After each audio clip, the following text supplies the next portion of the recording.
Hello and welcome to A-Team Group's webinar on entity identification and client lifecycle management and how financial institutions can drive billions of dollars. My name is Sarah Underwood. I'm an editor at A-Team Group and will moderate today's webinar. Our expert speakers today are Peter Worms from the GLEIF, the Global LEI Foundation, Peter Serenita from Scotiabank, Michelle Zhu from BNY Mellon, and George Brandman from JP Morgan. I'll ask them to introduce themselves in just a few minutes. But first, more information on how you can take part in the webinar. Next to your video, on the right of your video, there's a small panel with tabs for questions and polls. We'll be running 3 polls during this webinar, and it would be great if you would take part in them so we can gauge your opinion on the questions. I'll let you know when a poll is coming up so you'll be ready to vote. In terms of questions, if you'd like to ask our experts any questions, please feel free to use the question tab. Just put the questions there. We'll answer as many as we can during the webinar. So thank you for that. And a quick mention, I think at the bottom of your screens, you'll see some additional options. They are some A-Team Group resources that you may want to access. One is our next Data Management Summit Virtual, which we'll host at the end of April. Another is our Entity Data Handbook in its 6th edition, really rather pertinent to today's webinar. And the other, our best read publication, the Regulatory Data Handbook. It's not really for reading, it's more for reference, I would say. So that's enough of me, and let me come to our speakers. So Peter Worms, who for clarity today we'll call Pete. Please introduce yourself. Sure, Pete Worms. I am with the Global LEI Foundation. I've joined the GLEIF in May of last year after spending 27 years at Bloomberg. I'm a business development manager at GLEIF, focusing on the LEI and its practicality in US regulations, as well as within financial institutions and their use cases, hopefully evolving into things like KYC. Just some background with regards to the LEI. The GLEIF is a nonprofit Swiss foundation. It's overseen by 71 regulators, 19 observers, and has 16 independent directors. Currently, there are 37 local operating units. These are the LEI issuing entities. And overall, the number of LEIs is about to eclipse 1.8 million. Page forward, please. In terms of a geographical landscape, jurisdictionally, 16% of all LEIs reside in North America, 66% in European Union, and 7% in Asia Pacific. The interesting thing with Asia is 2020 was marked by India and China having the largest growth in terms of LEI volume. With regards to Europe, they have the most laws, 49 in fact, mandating the use of the LEI. Page forward, please. As I just indicated, right? So this breaks down these different laws or different regulations that do mandate the LEI and financial regulation, most of which is financial reporting. The interesting thing, and looking at the slide, India has now changed. It actually has 5 since its inclusion of the LEI in payments. So counterparties to payment transactions in India over a certain limit now have to get an LEI. So thank you. Excellent, thank you. Useful introduction. Peter Serenita, coming to you. Please tell us a little bit about your role. Thank you. So yes, I'm the group-wide Chief Data Officer for Scotiabank. And prior to that was the Chief Data Officer for HSBC across the enterprise. I'll call out a couple other things that are relevant to this discussion. I am the chairman for the Enterprise Data Management Council as well. I also was a participant in the industry SIFMA LEI working group way back when, during the initial foundation of the LEI. So as well as I was on what was called the Financial Resource Advisory Committee, which was an advisory committee for the OFR, part of the Department of Treasury. So I guess I'll say through my history, hugely important topic, hugely engaging. And this is an area where as we continue to evolve our capability, the sky's the limit from what I can tell.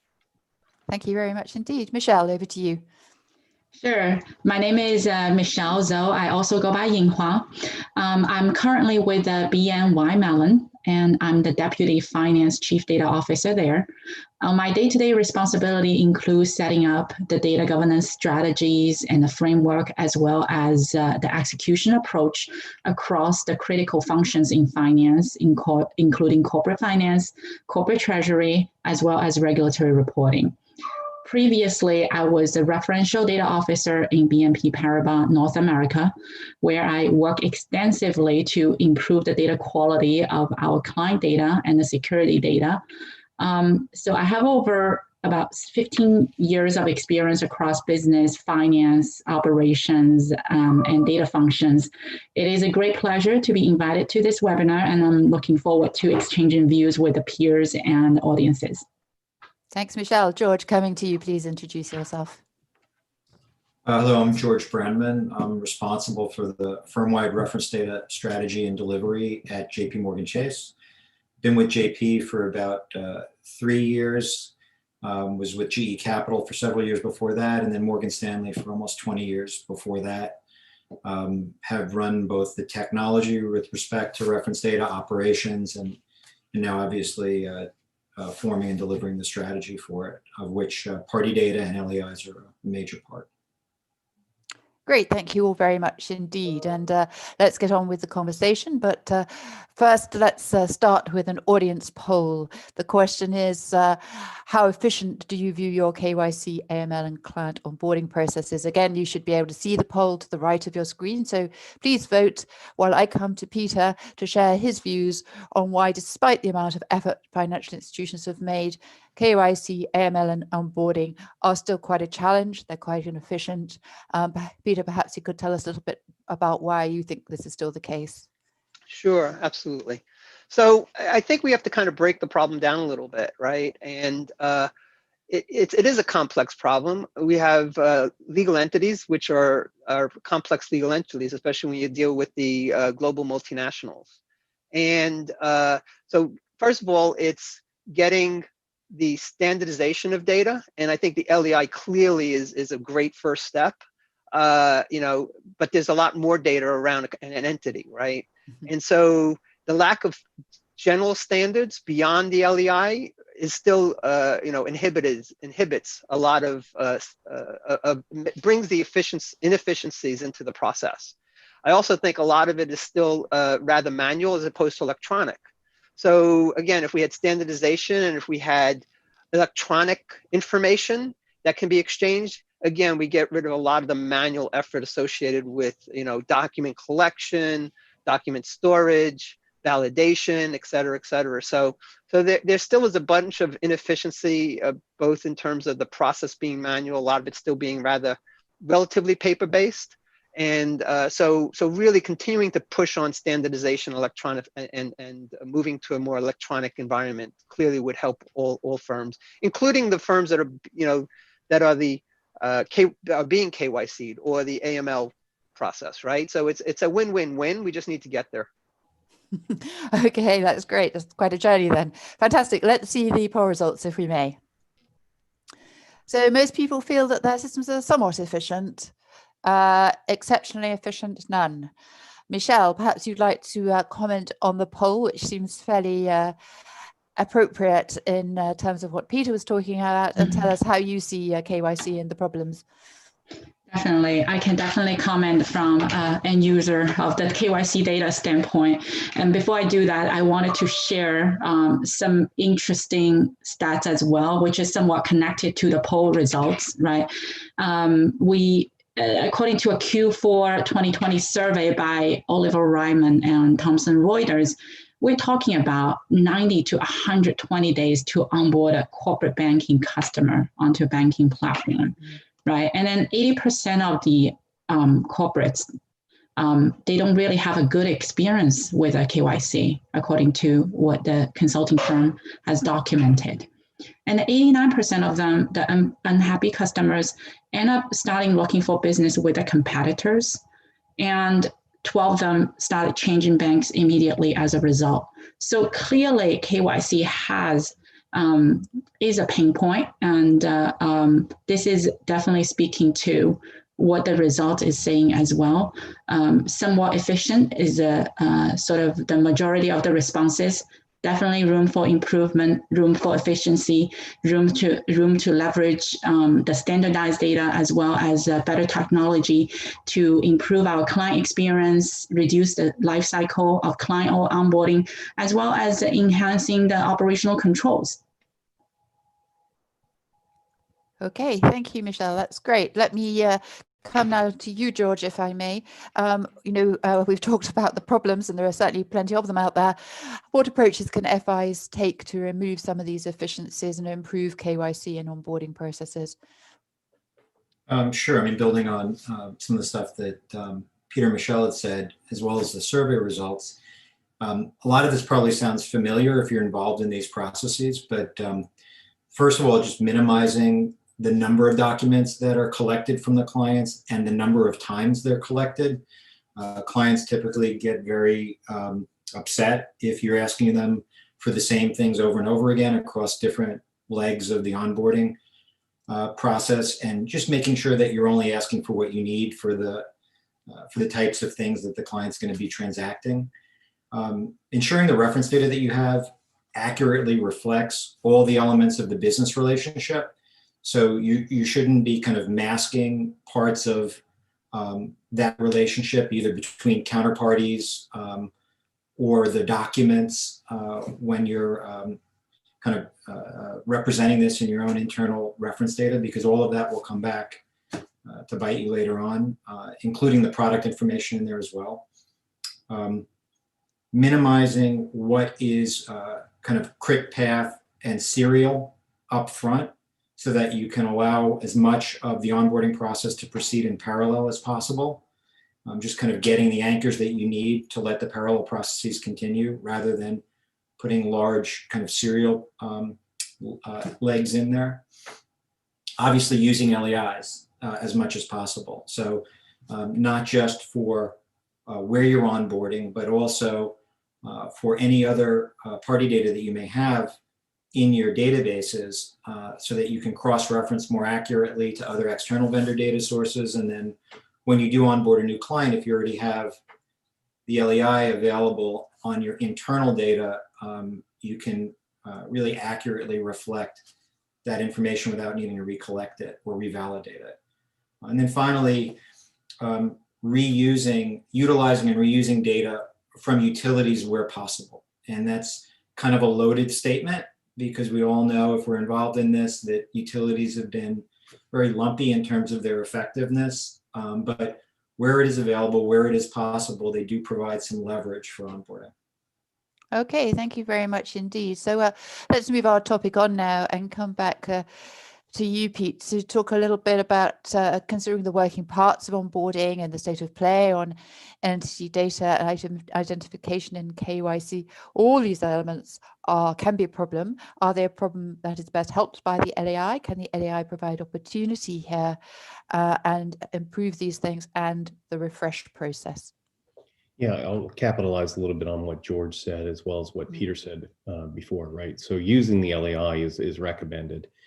And I think there are a lot of financial institutions today that use the LEI, but it's more in line with when it's required, as opposed to using it more universally, right? So that in and of itself is a data management issue. So I'm going to use it when I need to because it's required by some type of regulation, but I'm not going to use it when it's not, right? And in the absence of not using it, on average, McKinsey study shows or indicates that they're using at least 4 other types of identifiers on average, right? So Peter pointed out how the KYC onboarding process remains somewhat antiquated and manual. Well, that certainly speaks to it, right? So if you're only using the LEI in certain aspects and using other identifiers in other aspects, right, the highest level of KYC, which is just pure identification, remains very antiquated and quite honestly sloppy. Okay, so the LEI can certainly help here. Yeah, absolutely, right. So use it universally. the fact that the regulatory climate continues to mandate the use of the LEI should be a key indicator for financial institutions that there is only going to be more broader use cases for the LEI going forward.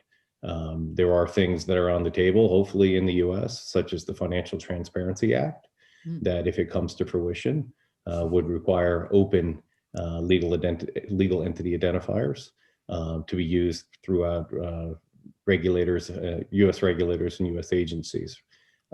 So there's those types of broad sweeping legislations that would certainly only enhance or support financial institutions to use the LEI more broadly. Thank you. Peter, what would you like to add here? Yeah, I think there's a lot to unbundle here a little bit, right? Because, if we look at the different angles, to Pete's point, if I called him Pete, there is a continued effort to get more and more penetration, right, LEIs, as well as more and more adoption or requirements on the outside, and most of that's through regulation. That being said, more and more adoption by, I'll say, multiple vendors also will help that, right? Because any financial institution is taking in data from multiple vendors, and of course, historically, and again, some have moved, but historically, each of those vendors had their own identifiers. I won't name them. Some of them were trademarked and whatnot. But that being said, there goes a degree of inconsistency, right? And so the LEI can be the glue that glues that all together. But obviously, we need those vendors to kind of adopt the LEI as a part, not instead of, but as a part of their data sets. I think we talked in the first part about the inefficiencies of the process and the fact on the outside, i.e. lack of standards and whatnot. But there's also, and I'm going to generalize maybe, but there's also an inefficiency on the inside, right? Because most of these financial institutions are complex as well. I talked about the customer side or the client side, the corporates being complex. Well, the financial institutions are relatively complex as well. And so there's a need to harmonize the data within the company. And I think that's, George, where you were going with some of this. And the LEI, again, can be that glue, right? Because as you pull data together from the different parts of the organization, it's a wonderful tool to identify A, if it's the same customer, or B, if we have duplicates. And I mean, it's just a wonderful tool that can be used to do some data management functions. And I know that's not necessarily I'll say the primary role of the LEI, but it's certainly a fantastic secondary role the LEI plays. And then finally, I think part of the conversation today is really around beyond identification, right? And job one is clearly, as you say, identification. But when you start to look at what else you need, especially when you're talking about KYC and things like that, there's a lot of other related information. And I'm not just talking about documents. I'm talking about relationships between entities. I'm talking about director, who are the directors, who are the, related parties, et cetera, et cetera. So I think we got to get the basic. So I'm not here suggesting that, we have to tackle it all. We need to get the basic adopted right, which is the identification. But again, then let's look at simultaneously growing the capability to meet more needs. Okay, that's great. And can I come back to beginnings, George, with an audience question about how FIIs can improve matters? And it's the age-old one about data quality. And the question is, how can we improve and prioritize data quality for onboarding? And what level do we really need to achieve? Obviously, referential data tells you a bit about how difficult that is. Michelle, you might want to comment afterwards. But George, what would you say? How can people get to that data quality they need? Well, I think, first of all, is make sure you're collecting the appropriate documentation, right? Or using external data sources to corroborate that against. There's a number of vendors out there. Different ones may be fit for purpose, better for different types of organizations, but they scour companies' houses globally. They provide good, validated sources of information. LEI is clearly one of those. Cross-referencing across multiple sources, and then collecting the documentation yourself to revalidate that will improve data quality. Starting to use more advanced technology, things like entity extraction, natural language processing out of documentation, removing the manual kind of interpretation of the documentation and of entity information and relationships. Also improves the data quality and also improves the time to market. And then I think I mentioned not masking complex relationships under single identifiers, right? Okay. So ensuring that you have proper roles and relationships associated with your entities, and crossing the domains properly with that to product data, to account data as well, and having those correspond to canonical taxonomies, right? To things that are used consistently across different lines of business for the onboarding process. Like all of those, I think it's, easy enough to say, right? But all of those, I think, help get your data to a very high level of data quality. Okay. Michelle, would you like to comment on data quality here? Yeah, absolutely. So I think just to add to George's point, like he mentioned, there's a lot of manual documentations, manual processes going on. This a lot has to do with the constant evolution of our business as well as the regulations globally. And in fact, the amount of unstructured data we have to collect through the onboarding process, the speed of its increase almost doubles the amount of structured data. So it put a lot of pressure on data management in actually identifying what is the correct data to collect and how do we put it on the systems and how do we manage that properly. With that said, the data quality component of it is going to be challenged as well, right? So the first step, obviously, is standardization. We need to use a standard identification, standard mnemonics across the board to make sure we capture the requirements upfront. And the next part of it, to me, in improving data quality,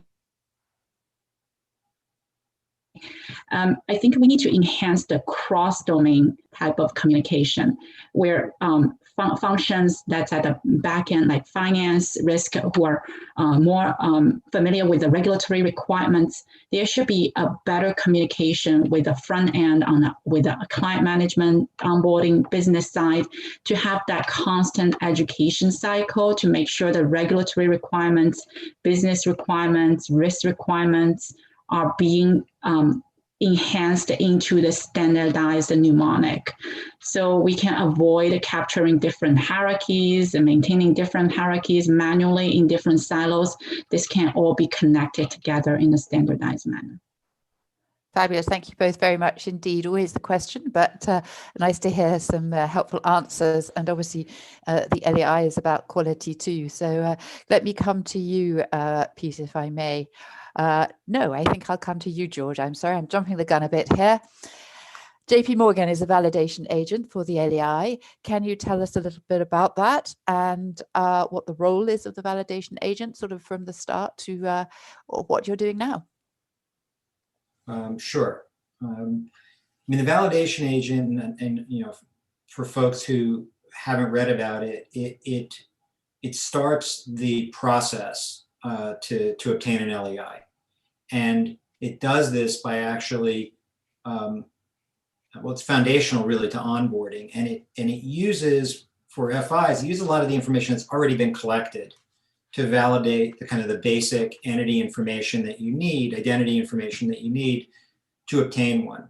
So, by doing that on behalf of the client, you're actually, you're saving the client a lot of time, right? And effort and running around, and then you also chasing them when an LEI is required. And then ultimately proliferating the LEI population, which is what we want to do because it makes all of our work, a lot easier.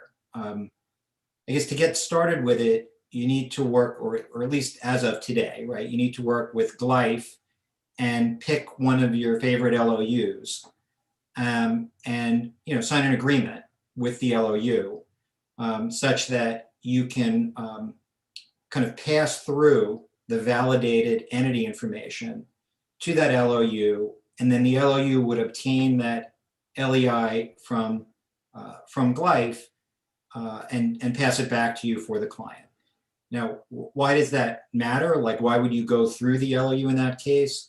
You know, a number of reasons, but not the least of which is you wouldn't necessarily want your company listed, a financial institution's company listed as next to the LEI that's been obtained, you know, for the client in GLEIF. By going through the LOU is listed as the obtaining organization, you know, for the LEI. And I'm not going to go into a lot of that today, but just kind of take it away. And if you're working in a large FI, you probably kind of get the point there.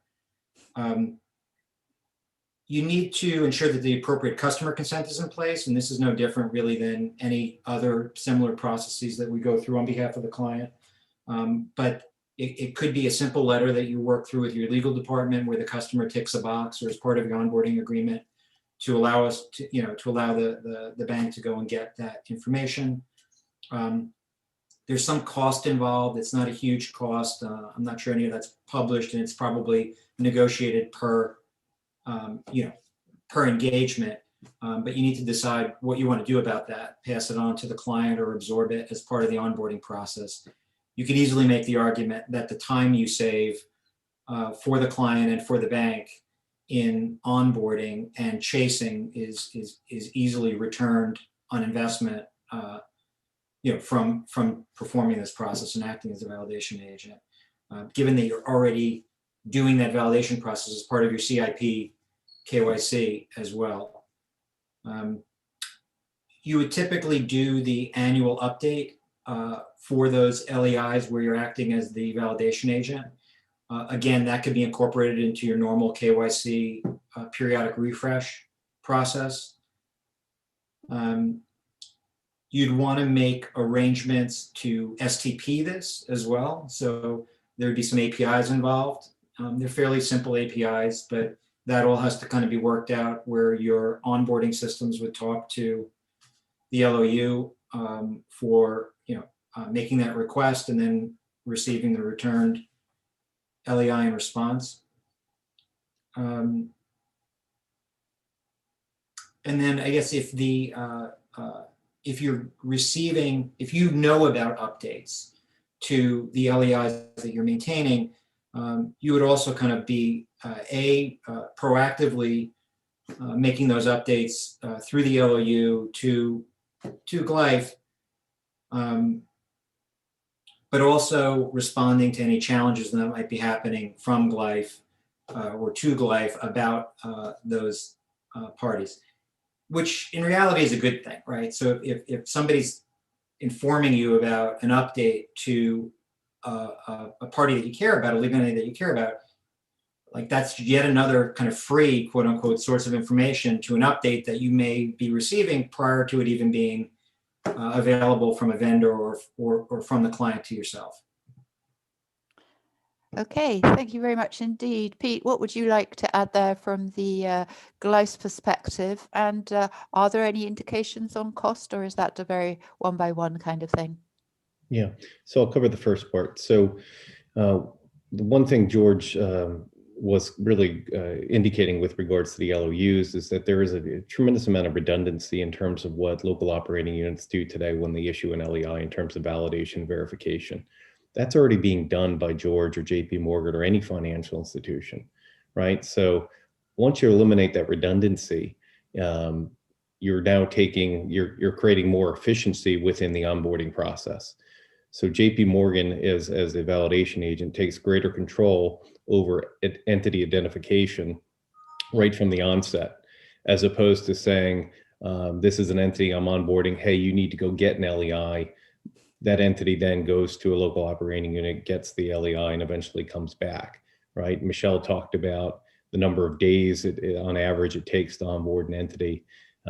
We've got other data that says it's 6 to 7 weeks, but whatever it might be, it's far too long, right? So by JP Morgan taking greater control of the entity identification process, right, which is the most standardized process of KYC onboarding. It gives them greater control. It allows them to satisfy their client need while also getting an LEI assigned right from the get-go. Okay. And are there any cost implications for validation agents that are open, or just whatever, one by one? Yeah, so as George alluded to, right, that is a conversation between the financial institution and the local operating unit, but absolutely, we believe that this will drive the cost of obtaining an LEI down dramatically. The LOUs today operate on a cost recovery basis. And that cost recovery basis is part of the accreditation process in terms of becoming a local operating unit, and that's reviewed or you go through a process of reaccreditation on an annual basis. So when you take the validation and verification process out as an LOU, there's not much left in terms of what the LOU is responsible for doing other than issuing the LEI. You're going to check to make sure there isn't a duplicate entity already that exists. But once you do that, obviously that replaced a good portion of the cost, and therefore should drive down the cost of obtaining an LEI. Okay. Our headline suggests there's savings of billions. Is that likely? I mean, over the long term, obviously. Is that possible? Yeah, absolutely. Right. So McKinsey study really took a hard look at the LEI and its role in KYC, and much of what we've had in the discussion today. It points to a 10% savings overall. And that's just really taking a hard, close look at the entity identification component of KYC. So by using LEIs, standardized LEIs across the board consistently, and creating an aspect of harmonization throughout data management and the onboarding process, there will be savings for all financial institutions. Excellent. Thank you very much. Indeed, that provides a good explanation, and we may be a little early in asking this, but let's have another poll if we may. And this one considers if your organization is considering or has considered or may consider becoming a validation agent. Again, you should be able to see the poll to the right hand side of your video. So please vote now while I come back to Pete to talk about the benefits validation agents can offer to corporations and counterparties. We've covered some of this, but if you could just sort of gather that all up together, and also how they could support the sort of greater adoption of the LEI across our industry and beyond. Yeah. So I think we did touch on this a couple times, but we've been more or less focused on the financial institution with regards to their role onboarding, right? So the corporations and counterparties that are on the other side of they're the ones that are being onboarded, right? Now there's a repeatability, right? They've gotten LEI each and every time they are part of a new trade as a counterparty, or as a corporation, say, coming out with a new piece of debt, and they're interacting with a sell side bank. They've got their LEI. They're showing their credentials effectively, right? So that same level of savings that applies to the financial institution is now going to apply to corporations and counterparties, and thus resulting in a more efficient onboarding experience for not just the financial institution, but here with the counterparties and corporations as well. Thanks very much indeed. Let's see the poll results if we may. Okay, some education to do here then. George, what would you say about that poll vote? And Pete, you might want to comment too, but George, tell us a little bit about the role of the validation agent in terms of spreading the LEI and so on. You mentioned it earlier, and if you'd like to comment on the poll, please do. Sure. I mean, I think one of the main things everybody would be looking for is, how do I make the case to do this? Why would my company want to do this? Mm-hmm. And I think we've touched on it in a couple of different places, but ultimately you want to make your onboarding experience for your clients as frictionless as possible. And we know that at a minimum, LEI is being mandated in more and more types of transactions and in more and more jurisdictions. So performing this process, on their behalf takes certainly a burden away from them in interacting with yet another agency that they may or may not be familiar with, presenting the same documents and the same proof to different places where they don't have to, and then kind of the ongoing maintenance of that. So you end up kind of short-circuiting a lot of the back and forth between your sales and your transition teams and your onboarding teams and the clients. The clients don't have to do some external process and then play a game of telephone with you. It's just you kind of take care of it for them, and the process feels much more STP to them. Another thing is, if they can rely on you as a bank to perform this process for them on their behalf consistently, it's just one less thing that they can take out of the mix on their side as having, to worry about as being done for them to, for their own compliance processing. So they just know it happens, right? When I work with JP Morgan, when I work with XYZ validation agent bank, it just happens whenever I onboard a new fund or onboard a new entity.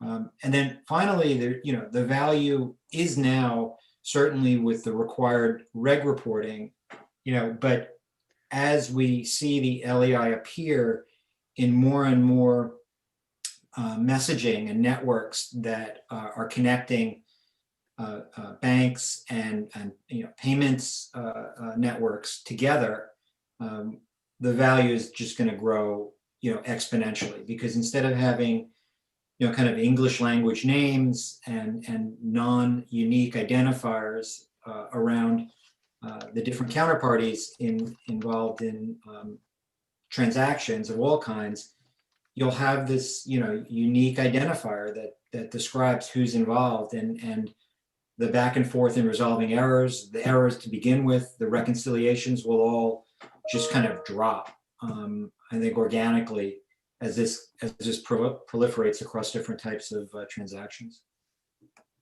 Excellent. Thank you very much indeed. And obviously from the poll result, there is education to do and people wanting to know more about validation agents. Pete, can I come to you for a quick comment on that and how they can get more info? Yeah, absolutely. So I do want to point out that the concept is relatively new. JP Morgan is the first validation agent that has been recognized and mentioned, in particular in press releases of late. But GLEIF is interacting with other globally important financial institutions, with many conversations already underway. So we are definitely spreading the word, but yeah, as the poll results indicate, there's still a lot of work to do in terms of the education. And GLEIF does have a group known as the Globally Important Financial Institution Working Group, where we have 30 plus of the world's biggest financial institutions that we do communicate with on a regular basis. So perhaps we need to expand some of our reach, but that's also part of my duty as a business development manager to work with U.S. financial institutions, or I should say North American financial institutions. So that's also well underway. But today we've really only talked about the financial to institutional aspect of things. Validation agent also is going to have use cases within supply chain and healthcare, within fintech as well, right? So the validation agent concept is not going to be standalone just for KYC and financial institution. It does have business use cases beyond typical finance or typical KYC. Pete, can people find some beginnings on terms of validation agents on the GLEIF website? Can they find info there? Yep, there's plenty of information on there. Okay, great. Thank you very much indeed. And let's move on again. As you said, it's not just about KYC and so on. Let's move on and talk a little bit about digital identification, which can be based on an identifier like the LEI. But first, let's make a final poll. And this one, is your organization working towards digital identification for onboarding legal entities? So again, it should be to the right of your video. Please vote. And let me come back to you, Pete, to talk about the next steps towards digital identification, when they might happen, and what will they offer? Yeah, I think the quick answer is it's well underway. You've got blockchain technology that has been around for the better part of a decade already. You've got, I guess, more of just a general consumer identification schemes that have been around for a while that originated with name and password, that are evolving into biometric or even facial recognition and things of that sort. So I think there's a lot of momentum with regards to digital identification, but not necessarily at the entity level. So I think e-commerce has a lot to do with regards to emphasizing the need for digital identification.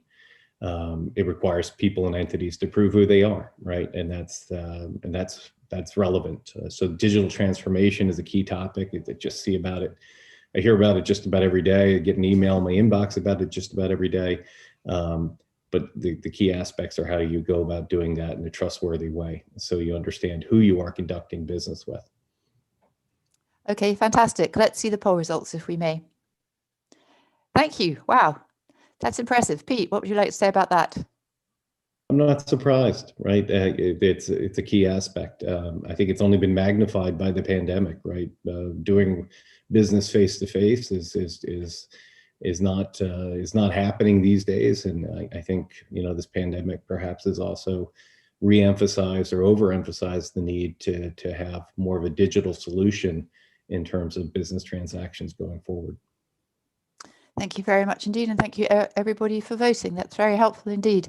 And I'm going to throw in a couple of audience questions now. And George, one for you. And it asks, does using a validation agent involve providing client confidential information to the LOU, the GLEIF, or the public? No, I mean, nothing that we've seen is really, this is basic CIP information. It's typically stuff that is publicly available in registries and corporate registries and companies' houses. So it does not. Okay, thank you for that reassurance, Pete. I could just add a bit there too, right? So when you're talking about an LEI and what's needed to generate an LEI, you're talking about the legal name, right? The legal address, headquarter address, things of that sort. I often refer to it as your business card data, right? So to George's point, right, this is mostly public data. Okay, that's great. And Pete, I have one for you as well, and I'm not sure how much you'll be able to say on this because it's a bit of a moving target. The mapping services that you offer, your new accreditation of QSIP and so on, does this change things? Have you got more mapping plans on the go? Yeah, absolutely.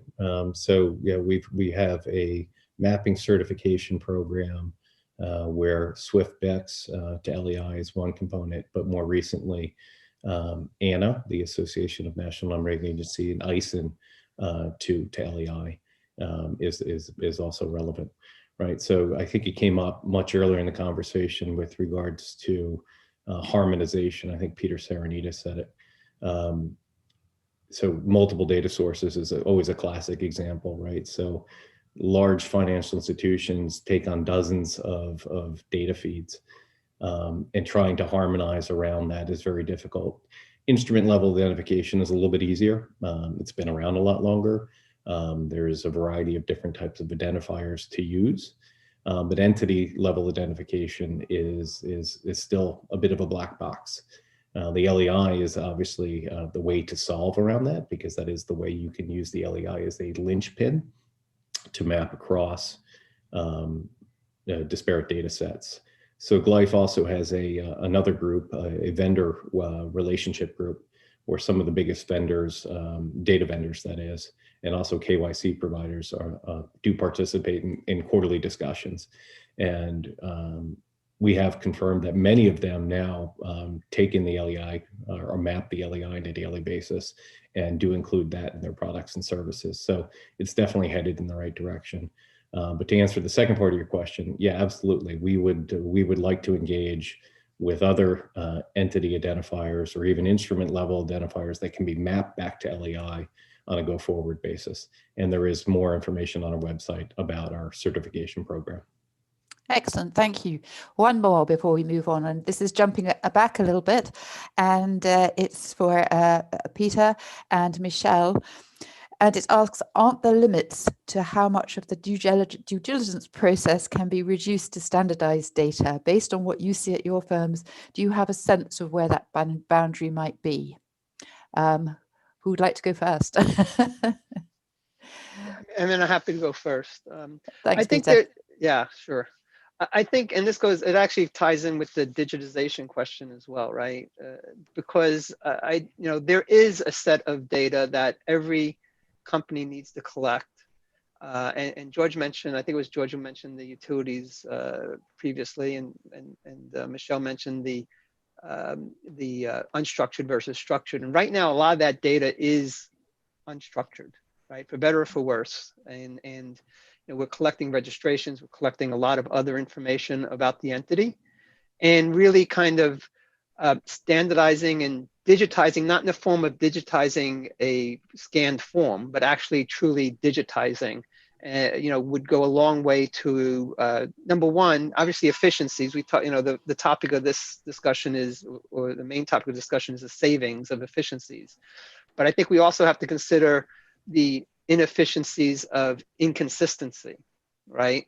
Because that costs money in terms of, how many times have you had to, revisit something you've already done or consumed or interpreted, or again, have across either yourself and other counterparties, or even internally within yourself a degree of inconsistency, and there's a bunch of rework. So standardization, digitization, so that this becomes a much more STP or straight through processing process. And you really want to take, and then that also shifts the process part for the people you have internally doing this to be less about the collection process and more about the decision process.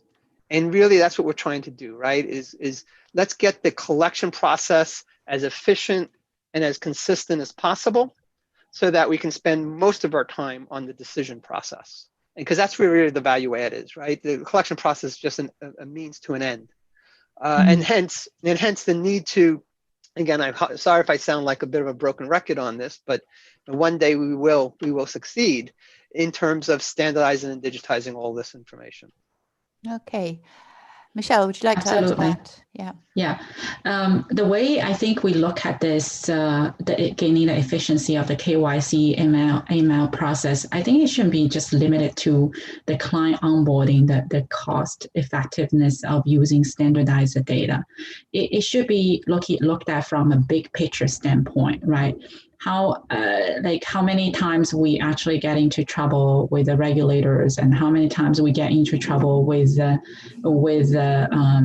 audit from a downstream standpoint. That's due to some data capture issues on the front end, data non-standardization on the front end, right? It just results in, at one point, it's a accountability nightmare and a finger pointing in the organization to some degree. So that is also a cost to the organization that we can definitely look into opportunities for using standardized data to make the process more efficient, more cohesive, in a more connected way. Thank you, Michelle. Thank you, Peter. It's good to see more collaboration in the industry as well towards standardization, which should hopefully carry us some more of the way. Thank you for all your questions, and let me come back to my questions. And coming back to you, Pete, can you tell us about the Verifiable LEI, the VLEI, and its possible impact on regulation and the automated identity verification in other business segments, but obviously importantly to financial services? Yeah, so this is the recent announcement by GLEIF as well. So the VLEI is a digitally verifiable credential containing the LEI. It's in its simplest form, that's exactly what it is. But what it does is it cryptographically creates a secure chain of trust that replaces today's manual processes required to access and confirm an entity's LEI data. So in terms of visualizing that, think of a digital wallet. Within the digital wallet, you have a company, you have a person that has a relationship to that company, and you have a role for that person. So the LEI represents the company. The person is represented obviously by their name as the relationship to that company, and the role could be something similar or as simple as the CEO. So in terms of GLEIF, that's GLEIF, that's Stefan Wolf, who is the CEO of GLEIF. That is, as I said, that's a recent announcement by GLEIF that has garnered a tremendous amount of interest across a variety of different industry sectors, whether that be healthcare or supply chain or e-commerce. You know, thinking back to the previous question with regards to digital identification, proving who you are, whether you're an entity or a person, is critical from not just a KYC or AML perspective, as this conversation has been by and large about, but also, you know, just from a trustworthiness perspective and understanding who you're doing business with, you know, and eliminating the possibility of fraud. Okay, Michelle, how do you see a system like this? It is very new, so yeah. But what do you say here? Obviously, I don't really have a lot of experience outside the financial services industry, but when I read about the news of the VLEI, it is quite exciting, especially right now we're living in the pandemic situation. Health services industry, for example, would definitely benefit from tracking down their supplier, their distributor, even their patient to some degree, right? It would be a significant enhancement to telecom industry, for example, as well, which is largely dependent on digitalization. And e-commerce, as Peter mentioned, it is another area as in the context of globalization. So that there's definitely a lot of opportunities we've seen or actually expect out of the financial services industry, but hopefully financial industry can continue to be Pete's focus to make the bank's life easier in the near future. Yeah. Thank you, Michelle. Peter, would you like to add a comment here? Sure. So first of all, I applaud the GLEIF to kind of, again, take from the foundation and start to build out and start to expand, because that's where the value add really starts to become realized. And I think the points were made earlier, you know, continual more and more interaction between companies and individuals is going to be via channels, right? And so this type of thing has a multitude of uses. I think Michelle just rattled off a couple, which I completely agree with. In addition to, one of the things we also have is when we are provisioning entitlements, right? We want more and more interaction between companies to be, again, electronic. But entitlements internally is hard enough. Entitlements across companies is 1,000 times harder, right? So as we start to move towards having those associations, certainly we can move into more of a digital world. So usually supportive, you know, work in progress, and keeping a close eye on it. Thank you very much indeed. And Pete, on this, an audience question for you. Is the VLI something we could use now, almost straight away? And how could we integrate it with other apps? Yep. So the announcement, like I said, came out just a few weeks ago. So now we're transitioning to build mode. It's anticipated that the VLEI will be available in Q3 of this year. Okay. And will it be able to be integrated with other things relatively easily? Obviously, the LEI wasn't too difficult. Yeah. That is my understanding at this point. So in the upcoming weeks, the GLEIF will be putting out more information on the technical roadmap in terms of how adoption and other use cases can be expected. Excellent. Thank you very much indeed. We've covered an awful lot of information so far, but as Peter said, you can find some of the basics on the GLEIF website and people there to help you. So coming to our final question, let me ask our speakers what advice they would give to data practitioners aiming to significantly improve the client onboarding experience, KYC, AML, and so on. Pete, would you like to kick off here? Sure. So, you know, today's panel is represented by JP Morgan, Bank of New York, and Scotia. So it's interesting that all three representatives all agree, right, that moving towards a more standardized approach involving the use of the LEI in the onboarding process, or at least using the LEI more universally in the onboarding process, seems to be very much accepted. Let's hope that that expands beyond just the 3 financial institutions represented today to other broader financial institutions to use the LEI. Excellent. George, what would your advice be? I mean, first, I would encourage people to consider becoming a validation agent.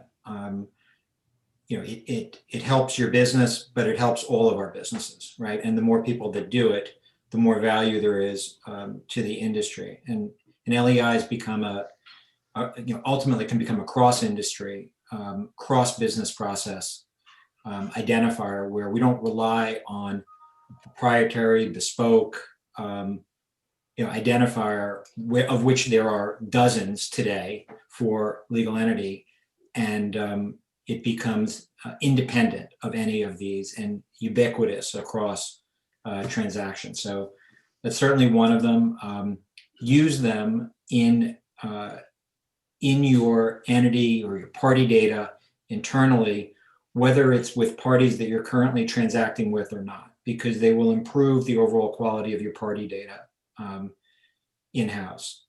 And then in terms of onboarding, I think I mentioned a couple of these things before, but just generally try to get rid of any kind of long pole serial processes in your onboarding process. Run as much as you can in parallel. Certainly the LEI helps with some of that, but there's a lot more to it than that. Using external data to cross-reference and enrich your own internal customer data, I think has been very helpful.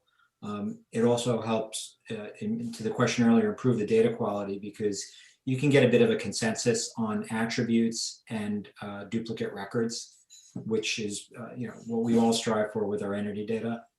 And then make sure that your internal entity data, your master data, represents the full fidelity of the business relationships.